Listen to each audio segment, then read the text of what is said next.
Welcome, everyone. Thank you so much for taking the time to be a part of this session of Tuesday Talk. My name is Chaitanya Chai Motupalli, and I'm the Associate Director of Laity Training at the California Nevada Conference of the United Methodist Church. Some of you are familiar with this Tuesday Talk, but for those of you who are here for the first time, I just want to give a brief introduction. So this is sponsored by the Lay Leadership Development Board and the Office of Leadership Development of our conference. This is a new initiative that we started this year, and it is basically an hour-long learning opportunity that we have every second Tuesday between 12 and 1. The topics that we cover during these talks are mainly related to your spiritual growth, and some are also pertaining to intellectual growth. So the topic for today is intergenerational ministries. And my friend, colleague, and an ordained elder at our conference, Reverend Jacey Pickens-Jones, will be our resource person for today.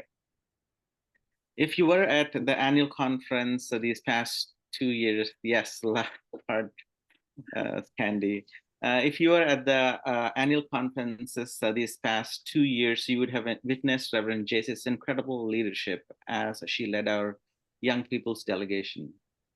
So in addition to leading the young people's delegation and also leading a bunch of summer camps, Reverend Jacey offered a course on United Methodist polity for our youth and young adults through the lay servant ministries in the recent past.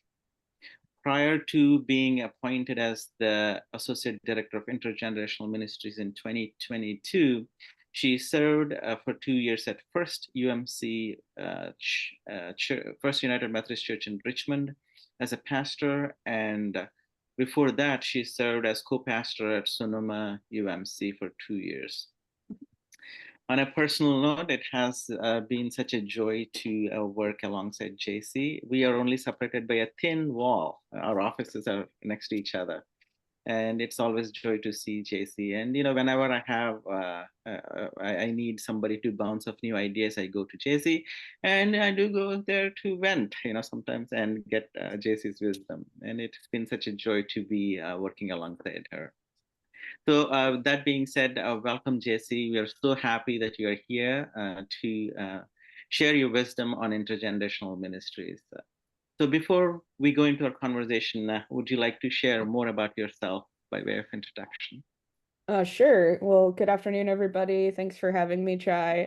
It's a joy to be here and to talk about this intergenerational ministries, which is a big shift we're seeing kind of in our churches, but I'll get into that a little bit later.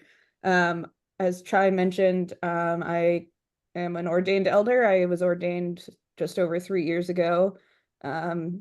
I grew up on the East Coast in Pennsylvania. My undergraduate degree is in youth ministry. And then I got my Master's of Divinity from Wesley Theological Seminary in Washington, D.C.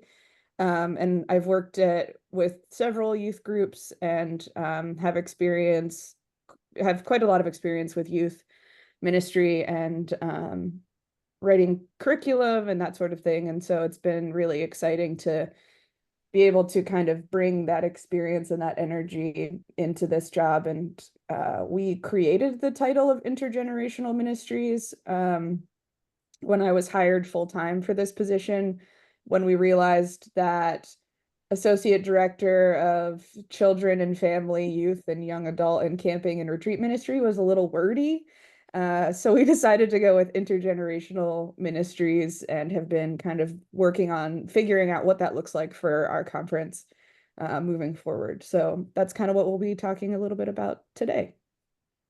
Yeah, thank you. Thank you, Jacey, for sharing a little bit about your personal story too. Yes, intergenerational ministries, we all have some idea, but it'll be good to hear you share your thoughts on this. And I'll start with a general question.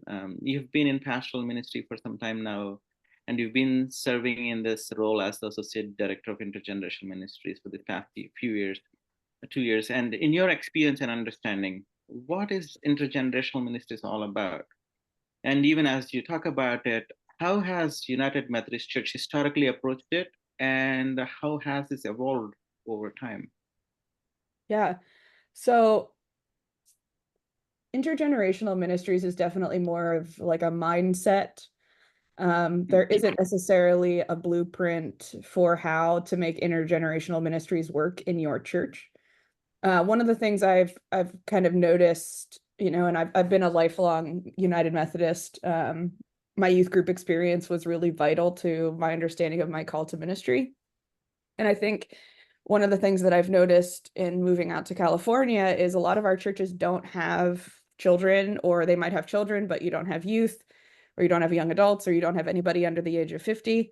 And, when churches especially get a young pastor, they think, oh, good, now we're going to have families coming to our churches, which, having a young pastor is not the silver bullet to the challenge of not having young people in your churches.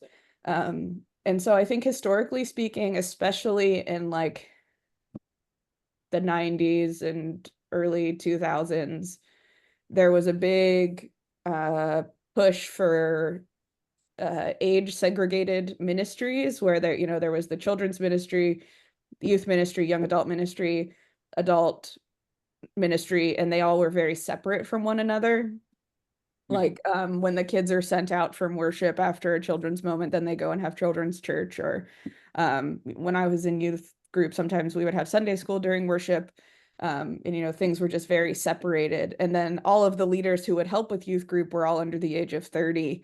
So we weren't really getting that time with other people of other generations who weren't our parents or people we were related to in terms of faith formation.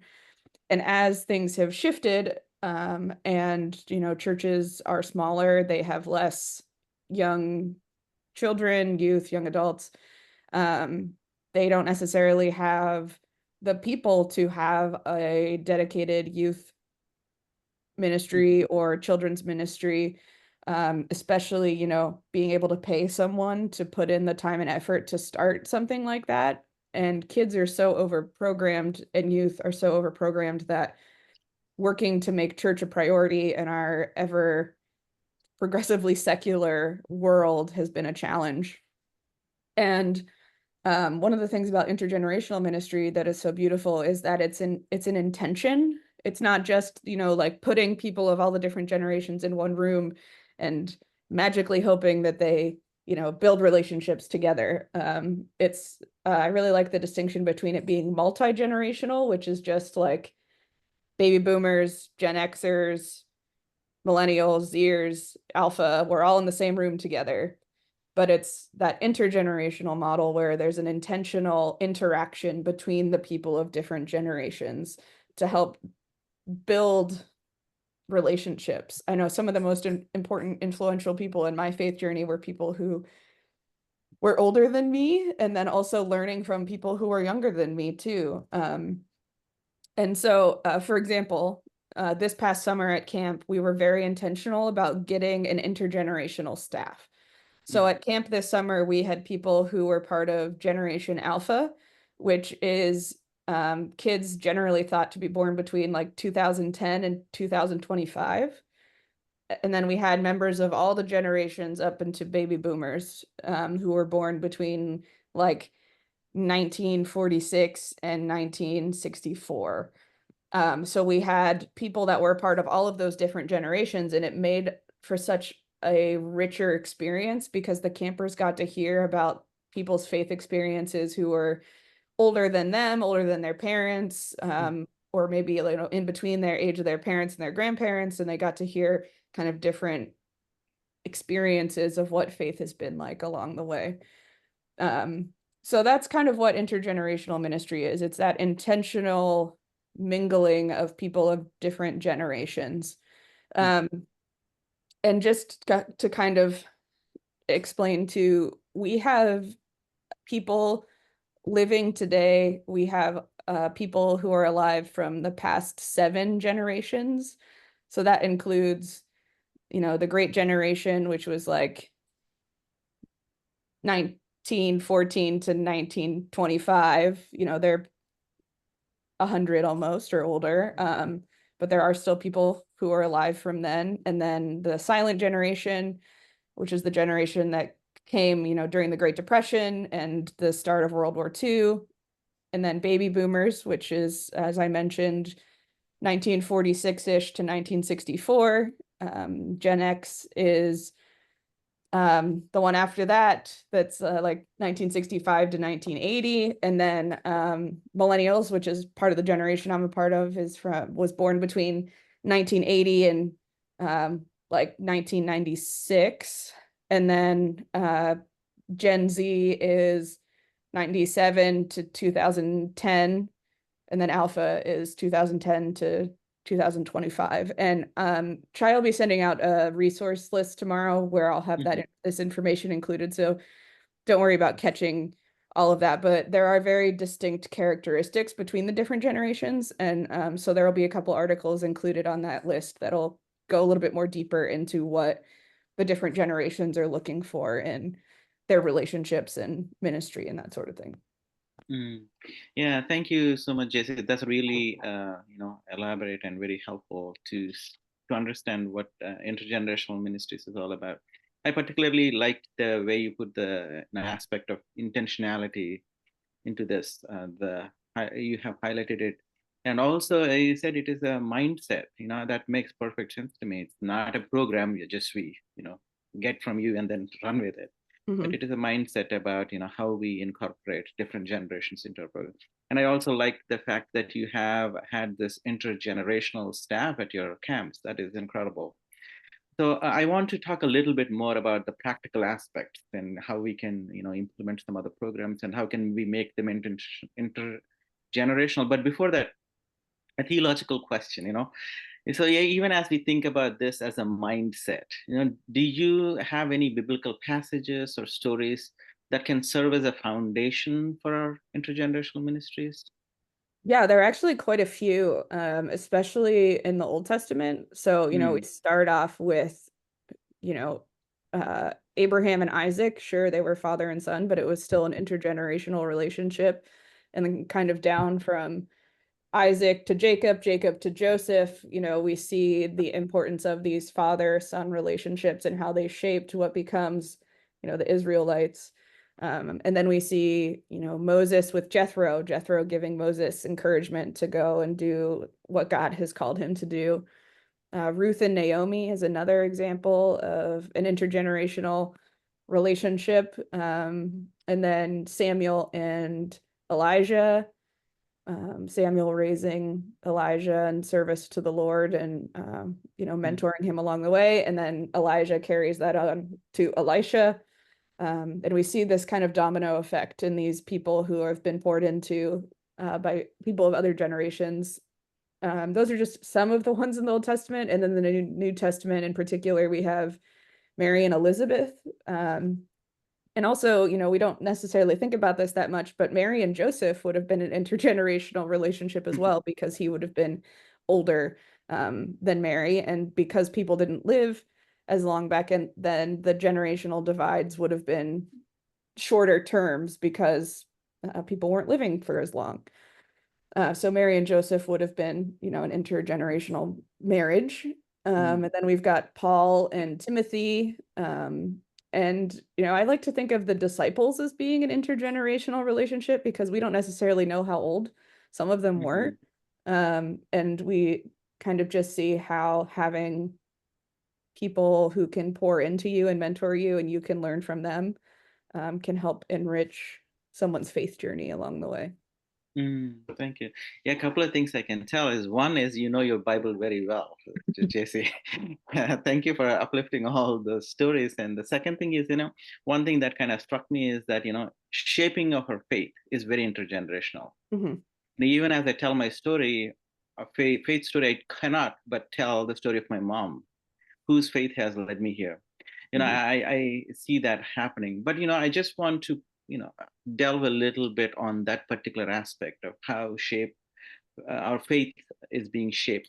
So in what ways do you think the intergenerational ministries play a role in nurturing faith in the different demographics that we have in our churches, like children, youth, young adults, older adults? How that happens in our churches? Can you just explain a little bit? Yeah, so I think, the power of story is so important to building relationships, and I think especially faith formation when you're able to hear what other people's lived experience of their faith walk has been. Uh, Mm, for example, so at camp again, one of the things we do in the evening for the high school kids is they hear someone give their testimony. And so this year they got to hear a testimony from me, a millennial, from some of their peers who were Gen Alpha. And they also got to hear a testimony from a few counselors who were Gen Z. And then they mhm, also got to hear Jim Strathty share his testimony, and he would be a baby boomer. And so seeing how the relationships at camp were building as they were spending time with people who were younger than them or older than them or the same age showed kind of the richness of what the body of Christ can be. And mhm, so I think intergenerational ministry is key to not only, building relationships and helping especially our young people know that they are being cared for and prayed for, and we're living into their baptismal vows of helping to raise them up in the way of the church.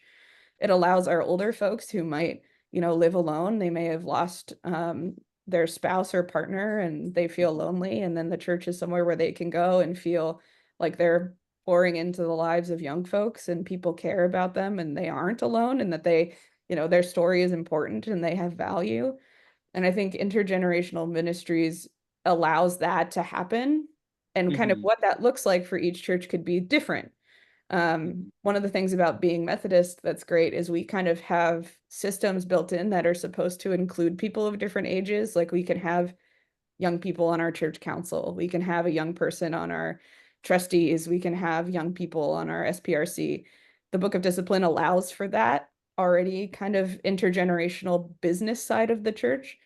So mhm. if we can do it on the business side, it's almost easier to do it in the ministry side because it's not as formal and you can kind of have that time of mutual storytelling, which is really cool. Yeah, no, thank you for highlighting that aspect of the Book of Discipline, Jesse, and also sharing how the stories can, shape each other in the church community. You know, you said this, but I'm just reiterating it. There is no one model for intergenerational ministries. But in your experience at two churches and in your current role, are there any effective models or practices of intergenerational ministries that have been successful at our churches? Yeah, so my idea of what intergenerational ministry is has really kind of developed since coming out of local church ministry a little bit more. But I can say that it has to be kind of a part of everything that you do. So, like, if you decide that intergenerational ministry is the way that your church is going to go, then you should go back to your core values or your mission statement and look at how can intergenerational ministry be tied into who we are in our identity so it becomes a part of everything you do. It's not just like this little thing that you shove to the side, but it's like if you do service trips, they're intergenerational. If you have Bible studies, Mm-hmm, they can be intergenerational. And this doesn't mean that you never do age specific things because some topics or activities should be done in like age specific groups, but mm-hmm, you can always do that in a way where, the kids kind of check in or the youth check in and talk and process, and then they come back together and share like what is it that we took away from this experience? And then the older generation, the younger generations are still able to hear from each other. mm-hmm, mm-hmm, And so I think one of the most beautiful things I've seen um, that's kind of already built around stuff our churches do, which is around the time of confirmation, where, equipping your confirmands to have mentors who are people that they connect with in the church who aren't their parents but might be older than them. And then, as they're on the confirmation journey through class, their mentors can be there to kind of help walk with them.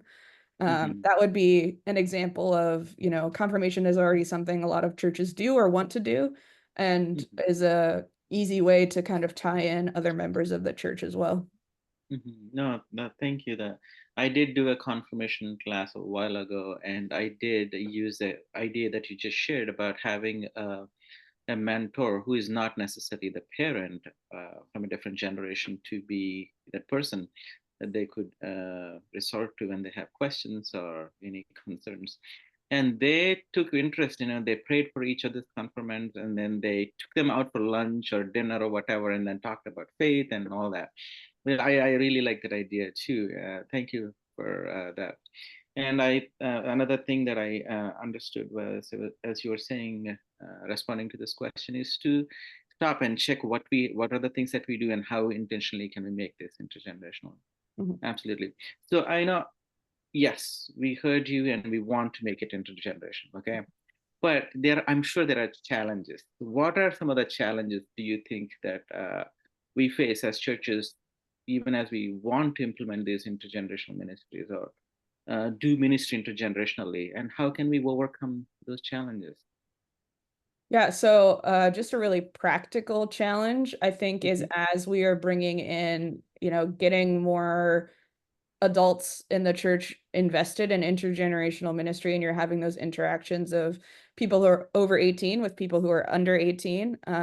We have abuse prevention policies that we hold in place, and now in California we have the new fingerprinting law. And so just logistically speaking, that can be a little complicated to figure out, who has to be fingerprinted, who doesn't have to be fingerprinted, how do we hold safe gatherings in terms of you know we're taking our confirmand out to dinner. Do we need to have three people with us? mhm, Like, what does that look like? And I think those are some of the questions that we're going to be continuing to unpack. They just did a revamp of the safe gatherings policies, like kind of denominationally. And so as we continue to explore what intergenerational ministries looks like, I think that's something that will unfold, because we want to make sure we're protecting not only our kids, but our older folks and our adults and our vulnerable adults as well. We want to make sure everybody feels safe and is able to participate, and what this ministry might look like. mhm, Another challenge is just some churches only have people of one generation. So, what does it look like mhm, for them to have an intergenerational ministry if the only people at your church are baby boomers or Xers or whatever? mhm, And I think some of the ways that I would encourage people in that situation is to be thinking about, like, sure, you might not have intergenerational relationships in your church, but do you have them in other areas of your life, like with your grandkids or your family or at work? Where are the places in your life where you might be interacting with people of other ages? And also thinking about what are ways in your community that you could do an event that could involve people of all generations. So, for example, a trunk or treat. Um, my wife mhm, Emily does a trunk or treat at her church, and they always have, like, they don't have a ton of kids who are present in their church on Sunday mornings, but they did gain a new family who started coming to church because they went to the trunk or treat and they experienced that hospitality. And there are people of all generations at trunk or treat. There are the older folks who are handing out candy. There are the young millennials who are bringing their kids. There are people, of all ages in between who are helping out or participating. And that is, a really fun way to kind of show up in your community in a way that can be intentionally for intergenerational interactions and opportunity for relationship building. And so I think when churches just get discouraged and say, we don't have any kids, we don't have any young people, like, this is hopeless, I would just encourage them to, dream big. One of the questions that I like to ask groups that I'm working with is, if you didn't have, like, a lack in resources, whether that lack is money or time or people, what would it be that you would want to do if you could make, like, your wildest dream come true? And mhm, then start kind of brainstorming from there and figuring out what are ways that we could actually make some of these things happen, in some really cool and powerful ways. So I think the challenges are often that we get in our own way. mhm. Um, and we have to be willing to, dream big and also go outside of our four walls of the church, because people aren't always going to come to us. We have to be willing to go to them. Yeah, thank you, Jesse. One of the that trunk or treat idea is great. But I do want to ask a couple of questions, and I'll open this up for further questions. Uh, this is not something that I have asked you to think about in the already, but in your role, what do you dream of? In your role, as you think about intergenerational ministries, and the reality of our churches, and what is your dream for intergenerational ministries, for our conference, for yourself, for our churches? Yeah, a couple of things. One is I'm working on kind of working with Hannah and Amanda in the comms department to kind of revamp our uh, the intergenerational presence on our website and coming up Hmm. with resource pages that can have like age specific resources and also intergenerational related resources to help give ideas or insight. There is a significant amount of work being done around intergenerational ministries.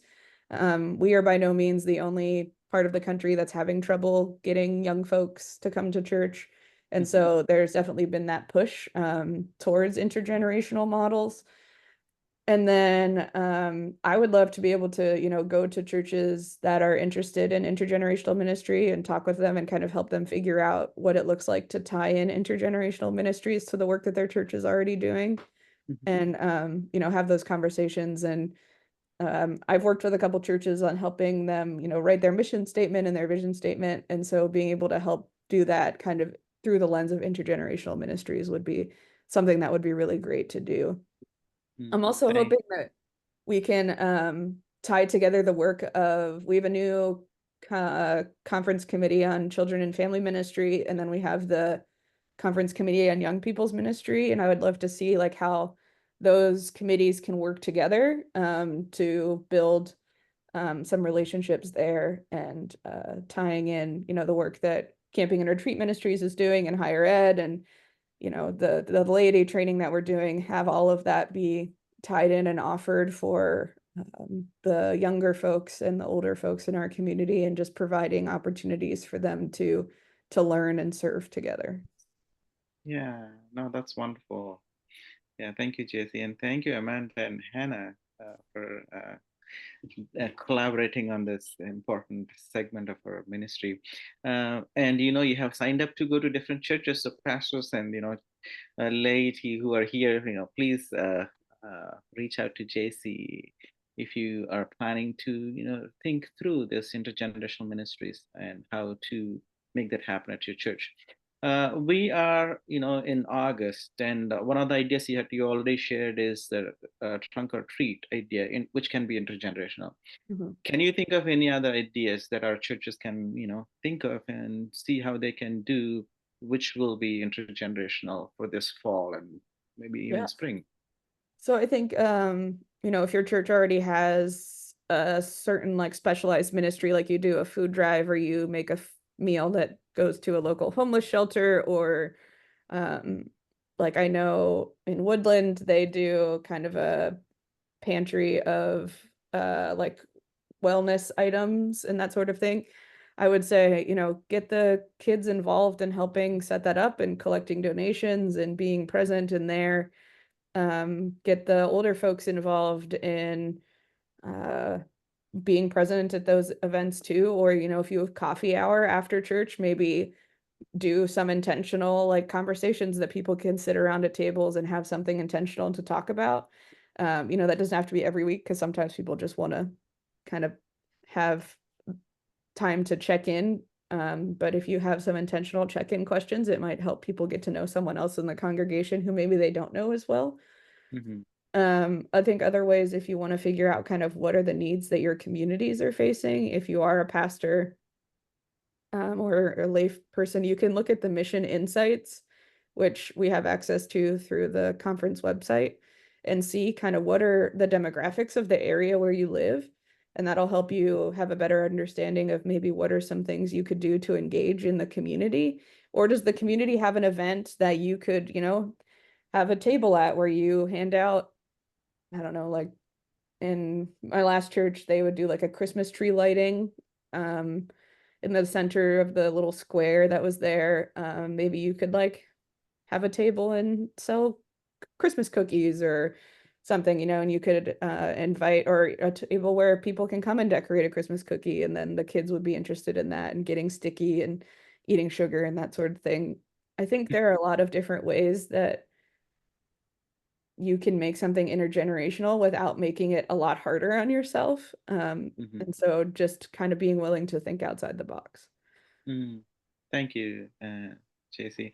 Amanda and Hannah, would either of you be able to find Mission Insight link and post it in the chat, please? Thank you for that resource, Jacey, and also for the other ideas.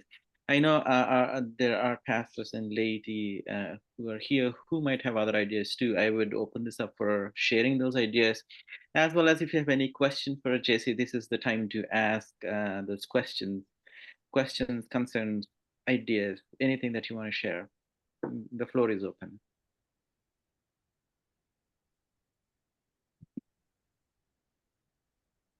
I know we use intergenerational for our vacation Bible school. Yeah. And we do that and we also use it for trunk or treat. I use it because I run the events. I use it for our Christmas program that we open up to the public, and we serve a big breakfast. And we make sure that we have all of our information on what we provide within the church. But because we are, as you pointed out, we're getting more children in now, but all of our knowledge is, my age or above.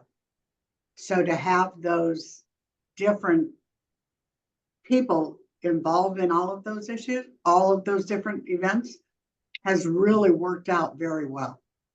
And we now have a partner school with one of our local schools. Our food bank, because of our location, wasn't going well. So we got a partner school that we have people who different generations go and help at the school. That's great. So those are just a few ideas where people want to get involved. You probably have a lot of, maybe ex-teachers or something who want to go in and read to the classroom, or I provide all the snacks for the teachers at their meetings because it's important too. Yeah, absolutely. And I would also say, taking a minute to do a little Googling around the different characteristics of the different generations will help you too in understanding maybe what are some ways to help bring the generations together. Because, people love to say not so great things about millennials, or, Gen Z and even Alpha as they're starting to grow up. And I think millennials have some ideas about baby boomers and Xers too. And I think it's helpful to do a little research to help bring the generations together. And, maybe it's a trivia night that has different categories from each generation, or, and then some categories that everyone would know and that sort of thing, just to bring people together and help them realize that we're really not that different from one another. We might see the world a little differently, but that doesn't mean we can't still be in relationship together. Yeah, one of the things that we're going to be starting, I think next month, we're going to do burgers and bingo and get everybody involved, because one generation loves bingo, another generation loves burgers. So it's another way that we're going to try to tie the two together. I want to come to burgers and bingo. Yeah, and everyone wants to win a prize. They all absolutely. So that's true. So it's a fundraiser, and it's a multi-generational thing because of the generations we'll be touching. Yeah. That's great. So I hadn't thought about it until you started mentioning it, Jacey. So thank you. Yeah. And another thing I thought about, Jacey, is you kind of mentioned it, if we have a movie that is something that everybody can watch and then reflect upon it from their own perspective. Like Inside Out or Inside Out 2, great movies that are made for kids, but that have a lot of substance to them that adults could talk about too. Or youth. Almost any Pixar movie is going to have that ability for it to be for kids, but have for stuff for adults too. Yeah. Thank you. Any other questions, comments, ideas? Please, Gail. One of the things that we did, I think it was last year, that worked out really well. We're really lucky to have 2 Gen Zers as children of our pastor. So we've got a little bit of access there, not much, but and they're super kids. They just are into everything. They got a bunch of their people or their friends and friends from the other churches to be runners. We had a fundraiser dinner, and a lot of us from the silent generation and the boomers don't want to get out at night. So they had it early enough that it was still light. We drove through, and the kids would come and run and bring the dinner to the cars. And that worked really well. Everybody enjoyed it, and it was one of our best fundraisers. 2 of the things that our local library is doing that I think is wonderful and probably translatable. The library has summer writing contest, and they get for all the kids from elementary and high school to submit an article on a particular topic. And we could do it on, like something like, what do I know for sure? Trying to get to the key core of what we believe. But in the library, after they collect them all, they give prizes for each grade level, and then they publish the entire thing in a book. So you can buy the book of all, and then they have a big family night once a year where they all get together, and there will be a section set aside where the parents and the children that have participated will read their essays. And it's adorable. I mean, some of these little 8-year-olds were just so proud to hold up the book and say, I'm on page such and such. It just worked really well. And then the other thing they started after that was so successful is they have a tiny art, and they give out little tiny, just little that big canvases. And they do the same thing with the canvas. They have prizes for the category, and I think the prizes are just like stars or something, but you get your name published. So those were things that I think could be intergeneration. And I know when I used to when I was able to actually see the titles on the bottom shelves, I was shelved the library books as a volunteer, and I deliberately would do it in the children's sections because I was amazed at how many of those kids know their favorite authors and where things are, and they talk about the books. And so those were just things that I thought were really helpful. Yeah, absolutely. And I would encourage everybody to, like, we don't have to reinvent the wheel. We can, partner with the local library or the schools or whatever and build upon what it is they're already doing in a lot of ways, which is exciting. Because if we all keep having to reinvent the wheel, it'll take a lot of energy when we could just hop onto a system that's already in place. So that's a great point. Is there a specific way to research the categories of the different generations? Is there a particular book that's really good or something? So Chai's when he sends out the recording tomorrow, he'll attach a PDF that I put together that just has a couple of the resources on it, but there's some good articles in there. Good, thank you. Yeah, I'll jump off what Jacey said about kind of not reinventing the wheel. I think it's important to remember too, with our kids, we don't always have to be planning big events for them. Like Jacey said, our kids are very over-programmed, especially in our time of social media and technology. And so your intergenerational ministry could look as simple as, we have a teenager who wants to get involved in Sunday service. Where can they read scripture? Can they serve as an acolyte? Can they help with ushing? Can they, there's a million different ways to get them involved that are really easy and kind of, you do them anyway every week. So there's definitely options. Thank you, Hannah. Our tech booth would be greatly diminished if it were not for the leadership of our high schooler back there who really understands how to run the tech. And that's a great example. If you got technology, it'll be a magnet to young people. Absolutely.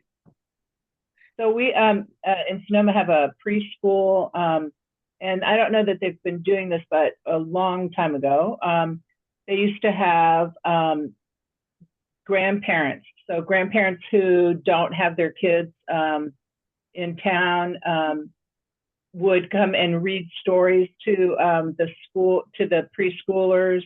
So sort of an adopted grandparent kind of thing, because there are folks whose grandparents live far away and that kind of stuff. So that's always good.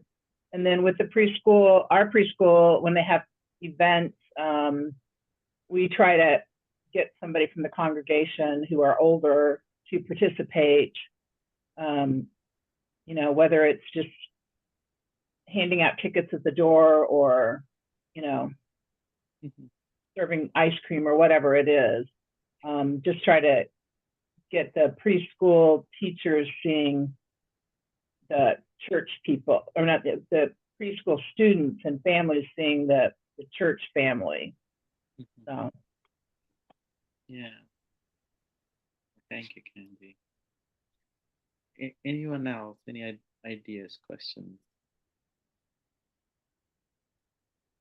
Hey, I should just mention that Kara Powell from the Fuller Youth Institute is going to be one of the keynote speakers at this year's Leadership Institute at Church of the Resurrection in Leawood, Kansas.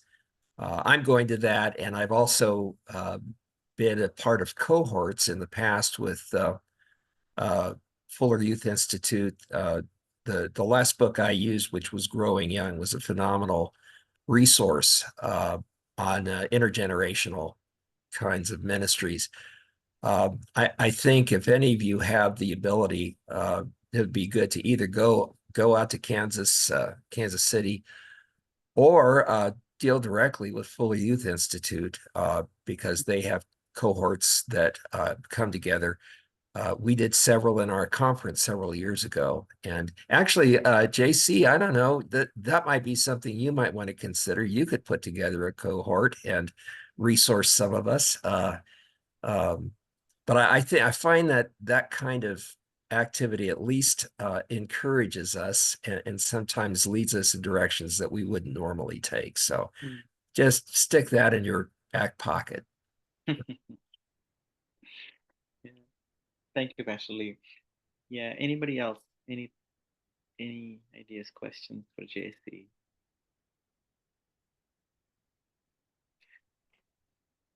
How many ahead. churches have a preschool within their church? Well, I don't know the exact number, but quite a few. So I like the idea of maybe having grandparents come in. Were there any other programs, or you can maybe get some of a different generation involved with the preschool? I mean, we did building it, but I'm wondering, is there some other things we haven't maybe thought of? Because ours is only a few years old. Yeah, I'm sure, having adopt a grandparent or just having people come in and read to the kids every now and then, or, help with snack, or, there's all sorts of little ways that they could get involved. I think it depends on what your church's relationship is with the preschool that is either on your property or that you support. Because I know there are some churches where it's run by the church, and there are others where they just kind of rent space.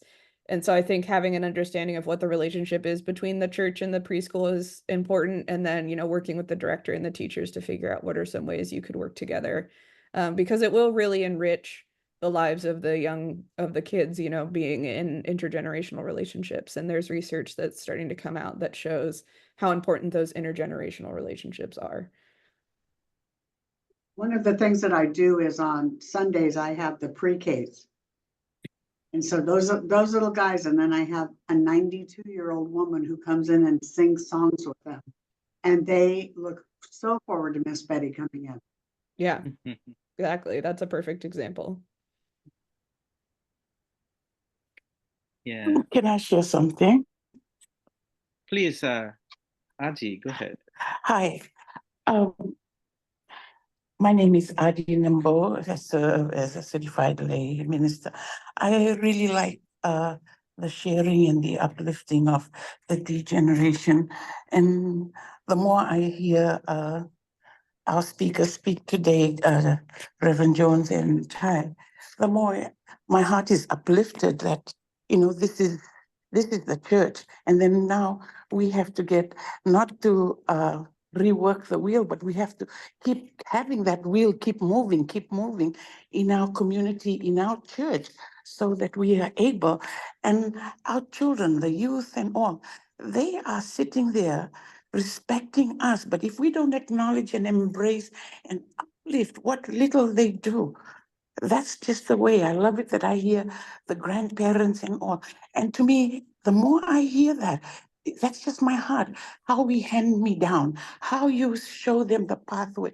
This is it. This is the way we do it. And as serving as pastors and all that, to come down to a little child or to the young people and just be their age to listen and hear. But if we try to box ourselves and feel that we are up there on that high seat, then there's a big gap there. So just to stand in the gap and see, and that's how to motivate and do and open ourselves to the community to see what's happening, the activity there, and just a little stall there would identify what we are promoting, and followers of Jesus, and to be in the midst wherever we can do the best we can and all we can in the world where we are. And just the love that we share in our family, in our church, and that needs to spread out, overflow into the community right where you are. I feel there's so much if we only can move and break down the walls to see us, that we are even nice in all that we do, women's group, men's group, but the children respect us. But if we can't just look down again and open their eyes wider, just to embrace, and then they feel comfortable. And this is just the time that we can show them, align them to continue the good work, like all of us sitting on this table, listening. That's how far we came. We struggled, we did all we can, but through faith and continuing, I really like this, that, you know, to see it, to be more workable, to be doers practically. The more practical a child, a youth is involved, that's why that will counteract and stop churches that don't have anyone. They only have the oldies, no other ones that are going to come behind them. So all our footprints is needed, that someone else comes behind and move in the same direction. I just wanted to uplift everyone here with that. And Reverend Joan, if you're ready to go somewhere, if I'm free, I would love to go with you. Thank you. Yeah, thank you, Sister Adi. Jacey, did you have any response? No, just Okay. thank you, Adi. Yeah, friends, I know that we are at 12:51. If there is no other question, I have one question to all of you pastors and lay leaders that are here, and Jyoti, of course, to you too. Hannah has already mentioned, in the sense that how can we incorporate or how can we involve our young people in our worship services? That is where my focus is in my question now. How can we make our worship services more intergenerational? Any ideas, thoughts, or anything that you have done in your past? So I have a couple of ideas. One is church I went to, and when I was in seminary, one of the things that made me decide that was going to be my church home during that time was when we went for the first time, they had pew cards that said in them, you know, it was basically just like, to parents of young kids, things to remember, like that God put the giggles in kids, and like just encouraging them that they didn't have to keep their kids silent throughout the service and that they were welcome there. And then I know like at Emily's church, they have like a whole area where they can get toys and stuff in the narthex, and then they can have them in worship. And, you know, she's kind of helped train the congregation to be used to, if there are kids running around and, you know, they aren't always silent, that it's okay. And to just kind of keep rolling through worship, because the joy that the kids might be having as they play with toys or whatever is a part of, is an act of worship as well. So I think, you know, church isn't always going to be perfectly silent or run smoothly anyway, so you might as well have kids there having fun in the process. Thank you. Any other ideas from? Also, what I have done is to try to incorporate, and it's been said before earlier, so just to try to incorporate them in the worship experience. So, having the children's moment, even if it's just one kid, because they feel like, oh, I'm special. And then and then it's helpful for the congregation as well, right? Mm. So I do my children's moment for the child and all of us, and try to get people involved. And then I have in the past and present, pray for us. We're short on kids this summer, so I'm hoping to get more our children back. People are traveling, but I've also had a child to be a part of doing the communion, to help with that. Just little things in the service that makes them feel good. Their parents are like, oh, my child is a part of the worship service. And then, I think about how my development in faith is because they asked me to do things. I was kind of young, beginning to learn how to be the worship leader. It started off with reading scriptures or saying an announcement. So very simple things like that. Thank you, Reverend Marie. Any final thoughts by anybody else? Yes, please, Ivana. Hi, everybody. So the problem I have is both my husband and I are clergy couples. And usually the church that I'm always serving at, we don't have somebody leading the children's ministry. So there's always an issue with when the kids are at my church, then they're present. We don't have anybody minding the children. And they are a part of worship. They do interrupt, and like JC was saying with her wife's church, like I continue to push forward with service as is, even though my kids are in the middle of it, interrupting and everything. But how can we get, because I serve a church where it's an aging congregation too, and they're just like, it's a very small church. How can we encourage them to, like, this is the part of, how we're going to be doing church, or we can't continue to be doing church the same way. It's always ever so evolving. How can we get those congregants that, like, I'm tired or I'm old, and it's like, I don't want to, do anymore. Just coming to church is enough for me. Like, get them inspired to want to be a part of, having children's ministry, to be more involved. It's just, yeah, I don't know how to ask unless they volunteer. Then I'm like, okay, if you want to do that, but it's just, I have a problem asking. We had a after Sundays, senior to senior. So our senior high group would get together with our senior group, and they would do crafts, and they would share books, and they would just have their own fellowship time. And then that led to, hey, do you want to go into the nursery with me? And maybe you can share this with the kids. So the kids were actually the ones sharing with the seniors and vice versa.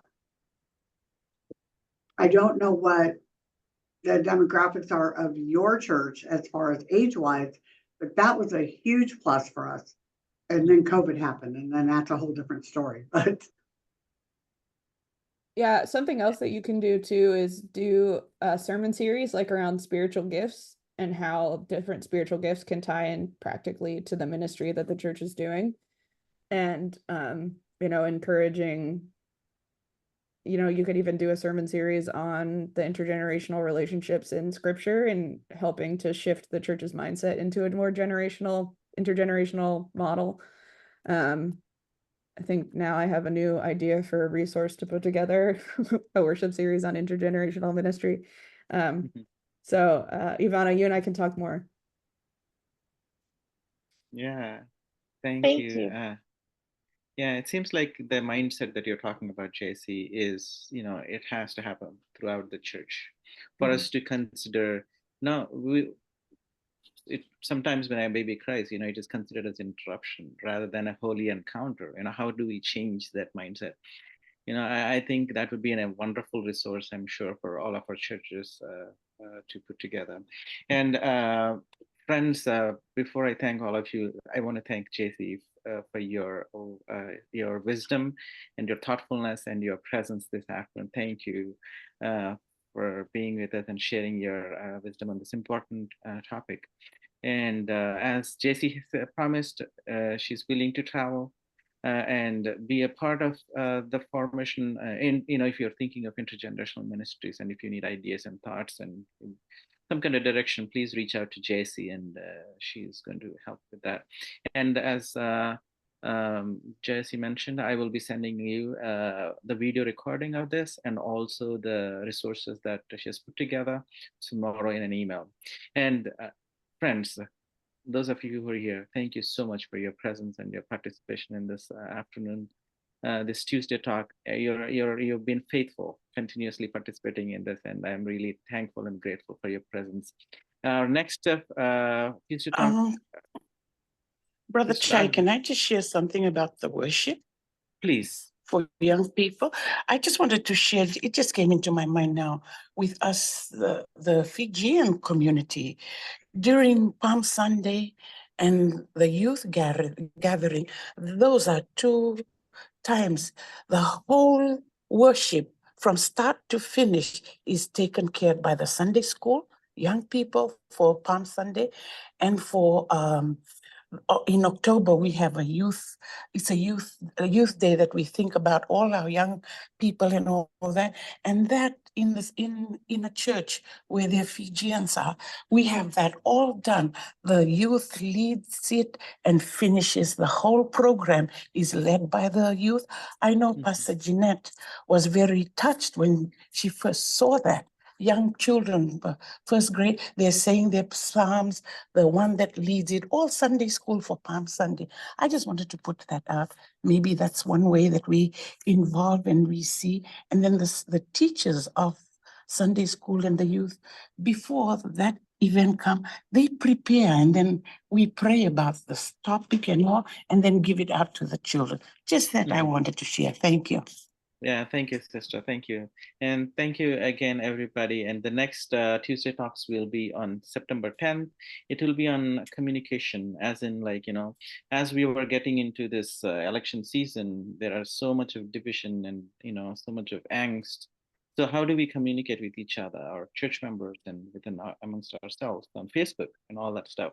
So please tune in on September 10th at 12 o'clock. Thank you again for being here this afternoon. Have a wonderful rest of the day.